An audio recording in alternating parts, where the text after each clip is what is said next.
বাবা সাহেব আম্বেদকর এডুকেশন ইউনিভার্সিটির আন্ডারে যে বিএড কলেজগুলি আছে, ফরম্যাট অনুযায়ী আজকে আপনাদের বিএড কোর্স নিয়ে আলোচনা করছি।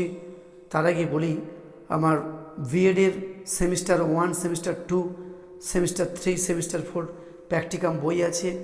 সেই প্র্যাকটিকাম বইগুলি আপনারা অবশ্যই কলেজটির থেকে পেয়ে যাবেন। তার সঙ্গে বলি, আপনারা অনেকেই ভিডিওর পিডিএফ নিতে চান, তাদের ক্ষেত্রে বলি, এই ভিডিওটির পিডিএফ ফাইল ডেসক্রিপশান বক্সে দেওয়া রয়েছে। পিডিএফ ফাইলটির পাসওয়ার্ড ভিডিওর মধ্যে রয়েছে, আপনারা ভিডিওটি দেখুন। আজকে বিএডের একটি প্র্যাকটিকাম নিয়ে আলোচনা করছি, সেকেন্ড সেমিস্টারের মাইক্রো টিচিং। যেহেতু এটা সেকেন্ড সেমিস্টারের জেনারেল পেপার 1.2.3 কোর্সের, সেই জন্য নিজস্ব সাবজেক্টের উপর এই প্র্যাকটিকামটি করতে হবে। আজকে বিষয় রাষ্ট্রবিজ্ঞান নিয়ে আলোচনা করছি। পাঠ্যক্রম হচ্ছে নাগরিকতা, শ্রেণী হচ্ছে থাকছে, তারপরে সময় হচ্ছে 8 মিনিট, ছাত্র সংখ্যা হচ্ছে 10 জন, শিক্ষক বা শিক্ষার্থী। এখানে থাকছে উৎসাহনের দক্ষতা, যে স্কিলটা নিয়ে আলোচনা করছে, রিএনফোর্সমেন্ট। এখানে উপাদান থাকছে ধনাত্মক মৌখিক উৎসাহদান, পদ্ধতিগত বিশদীকরণে একই থাকবে।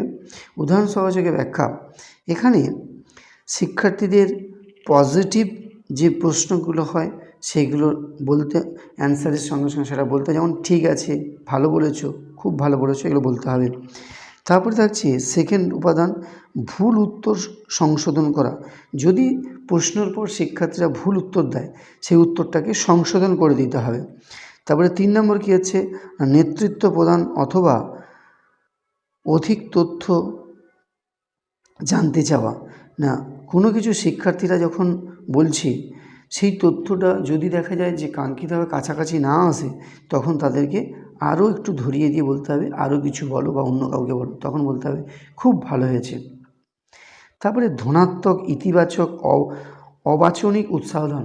শিক্ষক শিক্ষিকা মহাশয় যখন প্রশ্ন করবেন, শিক্ষার্থীরা উত্তর দিলে তখন ইতিবাচক, কোনো মুখে না আওয়াজ করে ঘাড় নেড়ে বা কোনো সম্মতি দিয়ে বা হাত তুলে তাদেরকে বলতে হবে যে ঠিক আছে। তারপরে 5 নম্বর, শিক্ষার্থীদের উত্তর ও তথ্য বোর্ডে লিখে দেওয়া। শিক্ষার্থীদেরকে প্রশ্ন করা হবে, যে উত্তরটা দেবে শিক্ষক মহাশয় বা শিক্ষিকা মহাশয়, সেই উত্তরটা বোর্ডে লিখে দেবেন। তারপরে থাকছে উৎসাহদানের প্রথম পর্যবেক্ষকের মতামত, তারপরে থাকছে দ্বিতীয় পর্যবেক্ষকের মতামত, এবং প্রথম পর্যবেক্ষক সিগনেচার করবে, দ্বিতীয় পর্যবেক্ষক সিগনেচার করবে। এখানেই মাইক্রো টিচিং সমাপ্ত করলাম।